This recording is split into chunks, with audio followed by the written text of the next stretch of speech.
Mesdames, Messieurs, bonjour, bienvenue au journal. Ce qu'il faut retenir de l'actualité. Le médiateur du Faso à l'ouest du Burkina, pour mieux faire connaître l'institution, Sara Sérémé Séré, a décidé d'aller à la rencontre des populations des 13 régions pour des audiences foraines. Les autorités béninoises déclenchent la colère des travailleurs après l'adoption d'une loi supprimant le droit de grève. Les magistrats ont passé outre cette loi pour observer depuis lundi une grève illimitée. Les actions de visibilité du médiateur du Faso se déplacent à l'ouest du Burkina. Sara Sérémé séjourne actuellement dans les Hauts-Bassins pour une série de rencontres autour de l'institution. Avant d'entamer l'audience de Bobo Dioulasso, le médiateur du Faso a rendu une visite de courtoisie aux autorités coutumières et religieuses de la ville de Sia. Reportage manichéen, Ismaël Sationnet-Paré. Devant autorités coutumières et religieuses de Bobo Dioulasso, la requête est la même. Le médiateur du Faso veut la bénédiction de tous pour réussir sa mission. Nous retenons que toutes les autorités coutumières et religieuses sont engagées pour la paix. Et d'ailleurs, cela relève de leur engagement, de leur fonction, mais de leur sacerdoce aussi. Tout Burkinabé d'ailleurs devrait être engagé pour cette paix, pour cette cohésion nationale dont nous avons besoin pour bâtir notre pays.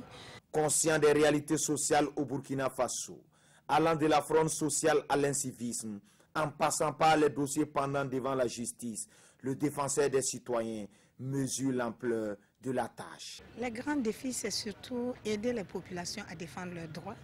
Défendre leurs droits dans une justice équitable, défendre leurs droits auprès des institutions étatiques. Nous sommes l'interface entre les citoyens et les institutions étatiques et défendre leurs droits pour leur bien-être, mais surtout préserver la paix, préserver le bien-être des populations dont on a besoin si on veut aller de l'avant. La présence du médiateur du Faso et son équipe dans l'ouest du Burkina est l'occasion pour eux de rendre plus visible l'institution et aussi mieux la rapprocher des citoyens.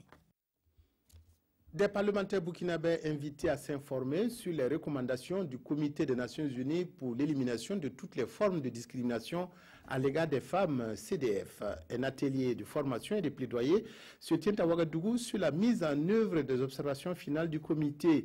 Un plaidoyer est fait en direction des députés pour qu'ils tiennent compte du genre dans la prise de décision et lors des contrôles parlementaires. Issa Kafando, Omar Zombré. Les élus nationaux s'informent et se forment sur les dernières observations du Comité des Nations Unies pour l'élimination de toutes les formes de discrimination faites aux femmes. L'objectif est de mieux s'approprier ces observations afin de les diffuser lors des exercices de contrôle parlementaire. L'intérêt de cette initiative, de cette formation, c'est évidemment donner l'outil nécessaire aux parlementaires pour qu'ils puissent, d'une part, jouer le rôle de plaidoyer pour que les femmes soient de plus en plus associées à toutes les sphères de décision. C'est l'occasion pour nous d'être outillés pour en tout cas défendre, faire le plaidoyer au niveau de l'Assemblée nationale pour revisiter nos lois. Pour l'élu Roki Arouamba, par ailleurs responsable du caucus genre à l'Assemblée nationale, la situation de la femme au Burkina Faso n'est guère alarmante et des efforts sont chaque jour consentis par le gouvernement pour une meilleure prise en charge de la femme sur tous les plans, ce qui traduit les attentes du Canada, un des partenaires du Burkina dans ce combat. Nous pensons qu'il est important pour un pays comme le Burkina Faso d'avancer dans ce domaine-là, de manière à pouvoir nous assurer qu'on ait une égalité entre les hommes et les femmes, qu'on ait une autonomisation de la femme qui permettront un développement plus harmonieux, plus inclusif et plus prospère. Cet atelier de formation et de plaidoyer va durer 3 jours. Il a été rendu possible grâce au CIFDA, le Centre d'information et de formation en matière des droits humains en Afrique. Retournons à Bobo Dioulasso où l'association interprofessionnelle de la filière mangue s'est retrouvée pour faire le bilan de ses activités de l'année dernière. On retiendra que 2017 n'a pas été une année fructueuse pour l'association qui est obligée de changer son fusil d'épaule pour 2018. Bilidou Bazongo, Ali Traoré. C'est un atelier pour réfléchir sur l'avenir de la filière mangue. Mais avant cette étape, ces acteurs intervenant tous dans cette filière vont jeter un regard rétrospectif sur 2017. Une année qui n'a pas du tout été reluisante pour les professionnels de la mangue. C'est une année un peu difficile, marquée par la baisse de la production. Lorsque nous nous sommes retrouvés, la raison principale, ou les raisons principales, c'est l'attaque parasitaire et puis les produits qui sont bloqués au niveau de la douane qui a entraîné l'impossibilité de traiter. Et jusqu'à présent, ce produit est là et c'est un produit hautement périssable. On craint que la dotation de la CEDEAO de 2018 ne vienne trouver la dotation de 2017. Le blocage de ces produits a provoqué une baisse de production de 15%, un fait que les acteurs de la filière ont du mal à digérer. On ne peut pas bloquer 15 000 producteurs d'accéder aux produits pour le traitement des vergers. Nous l'avons souligné au directeur général de la production. Nous avons pris des contacts également avec la douane, mais tout ne semble pas bouger. Il va falloir peut-être prendre d'autres actions beaucoup plus fortes pour y arriver. Comme quoi? Nous sommes en démocratie. Les moyens que nous disposons, c'est les plaidoyers. Les moyens que nous disposons, c'est les mouvements aussi. Il ne faut pas écarter les mouvements populaires pour obtenir ce dont nous avons besoin. Si sciemment nous apercevions qu'il s'agit d'une mauvaise volonté, une volonté de nuire tout simplement. L'association interprofessionnelle de la filière mangue espère qu'une solution sera vite trouvée, ce qui va insuffler une nouvelle dynamique au secteur.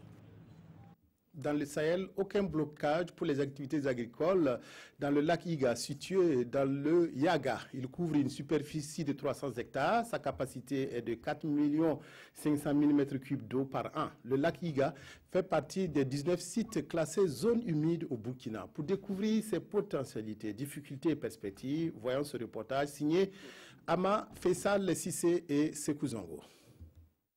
Une dépression naturelle au cœur du Sahel. Le lac Iga, l'une des 19 zones humides du Burkina Faso, est situé dans le Yaga et dans un sous-bassin du fleuve Niger. Classé site Ramsar, le lac Iga contribue à l'équilibre des écosystèmes et offre d'énormes potentialités. En termes de biodiversité, on peut noter en tout cas qu'il y a près de 98 espèces d'oiseaux savanicoles, dont 81 espèces africaines. Et aussi nous avons 17 espèces généralement qui sont des oiseaux migrateurs qui viennent souvent de l'Europe. En plus de ce que je dis, il y a 27 espèces de poissons sur 121 espèces de poissons qui sont connues au Burkina Faso. Il y a les agriculteurs qui sont là, qui font en tout cas les cultures contre-saison. Le lac, chaque année, en tout cas, il y a des troupeaux maliens, nigériens et burkinabés qui sont là, qui viennent uniquement pour l'abrévation. Il y a aussi l'eau que nos populations utilisent pour des besoins, en tout cas, domestiques. Donc ça veut dire que vraiment le lac Iga est très important pour nous. Une importance mise à rude épreuve ces dernières années par un foisonnement de phénomènes naturels et anthropiques. Le lac connaît aujourd'hui une forte dégradation due particulièrement donc aux perturbations climatiques, aggravées bien sûr par les actions de l'homme telles que les mauvaises pratiques d'élevage, les mauvaises pratiques agricoles, de pêche. Il y a également les coupes abusives du bois vert. Il y a l'utilisation de pesticides. Avant lac là, c'est un bon. Si tu rentres dans le lac là, si tu es 10 mètres, il y a l'eau là beaucoup. Mais aujourd'hui, tous les arbres qui sont à côté, les arbres qui sont à côté, tout est fini. Aujourd'hui, même si tu es allé au milieu du lac là, tout est sablement. Même les pêcheurs là, je n'ai pas eu beaucoup aujourd'hui par rapport au banco qui est dedans là. Et pour remédier aux multiples menaces de cette ressource transfrontalière, des stratégies sont mises en place. Il faut dire qu'il y a une association dite Association Amnesty pour l'éléphant, en collaboration avec ses partenaires tels que l'UCN et puis Naturama. Ils ont en tout cas élaboré un plan de gestion, ce qui nous a permis aussi d'avoir un outil présentement de gestion qui va permettre de corriger. À la fin de 2018, nous allons faire le plan communal de développement. Donc, Inch'Allah, si tout va bien, le plan d'aménagement du lac Iga sera intégré. Les fonctions biologiques, hydrologiques et sociologiques de Iga sont indéniables. Il faudra donc agir pour préserver ce joyau qui offre aux communautés du Sahel des biens et services divers. Actualité hors de chez nous, la marmite sociale est en ébullition au Bénin. L'adoption d'une loi par le Parlement supprimant le droit de grève cristallise toutes les rancœurs. Les magistrats béninois observent depuis lundi dernier une grève illimitée pour dénoncer cette restriction. Le personnel de santé menace à son tour d'emboîter le pas aux magistrats pour une grève illimitée et sans service minimum, s'il vous plaît. Tribunaux déserts, services administratifs à l'arrêt. Les magistrats béninois ont mis leurs menaces à exécution. Depuis lundi, une grève illimitée déclenchée paralyse tout le secteur judiciaire. Le syndicat s'élève contre l'adoption par le Parlement d'une loi leur retirant le droit de grève. Un arrêt qui excède déjà les usagers. Vous savez qu'il y aura un service minimum, mais ouais, c'est dommage qu'il n'y a plus rien, tout est bloqué. Vraiment, il faut que le gouvernement aussi revoie sa copie pour que vraiment ils s'entendent, pour que la population soit satisfaite. Sinon, ce qui se passe là, c'est pas du tout bon. Tout comme les magistrats, le personnel de santé se prépare également à lancer un mouvement de grève. Et cette fois-ci, prévient leur syndicaliste en chef, ce débrayage sera illimité. La grève sans service minimum, là je précise. Et je dis bien la population, ce n'est plus la grève du secteur de la santé, c'est la grève de la population. Parce que quoi? La démocratie est en danger. Notre démocratie, les acquis de la conférence nationale sont en train d'être bafoués. Nous allons nous soulever comme un seul homme. Les travailleurs demandent l'abrogation de l'article de loi qui les prive du droit de grève. Ils demandent également au gouvernement de tenir ses engagements en ce qui concerne leurs revendications. La Cour constitutionnelle doit trancher pour dire si oui ou non cette loi est convenable. L'heure de la retraite sonne pour des dirigeants historiques au Zimbabwe. Après Robert Mugabe, sommé de retrouver sa dacha, c'est au tour de son opposant historique Morgan Tsvangirai d'envisager son retrait de la vie politique. L'opposant de 65 ans, malade depuis de longues années, devrait céder le leadership de son parti, le MDC, à l'un de ses adjoints. L'heure de la retraite politique est peut-être proche pour le leader de l'opposition zimbabwéenne. Lundi, Morgan Tsvangirai a fait savoir qu'il pourrait quitter la tête du MDC, le mouvement pour le changement démocratique. La maladie est peut-être passée par là.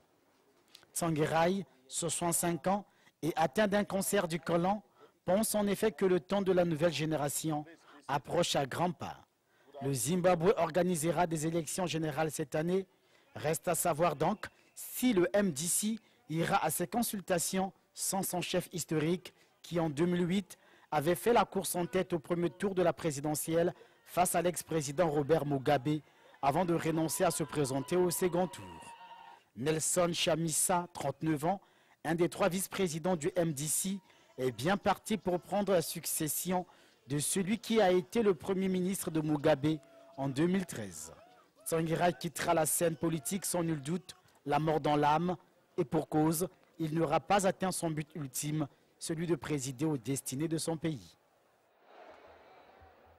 L'affaire Auguste de Denis Barry continue d'alimenter la chronique avec la sortie médiatique de certaines organisations de la société civile. La grève des enseignants est aussi commentée.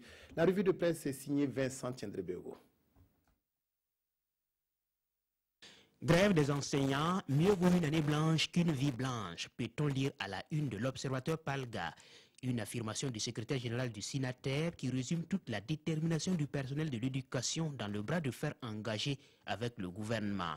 Et il ne lésine pas sur les moyens, sit-in, non-évaluation des élèves, non-traitement des dossiers d'examen, et la grogne ne prendra fin qu'après satisfaction de leur plateforme revendicative minimale, menace les grévistes. Même titre à la une de Aujourd'hui au Faso. Citoyen qui a fait le tour de quelques établissements note l'inquiétude pour cette année scolaire. Nous avons maintenant suffisamment peur, s'inquiète un proviseur de lycée. Aucun prof n'est venu, pas même les stagiaires.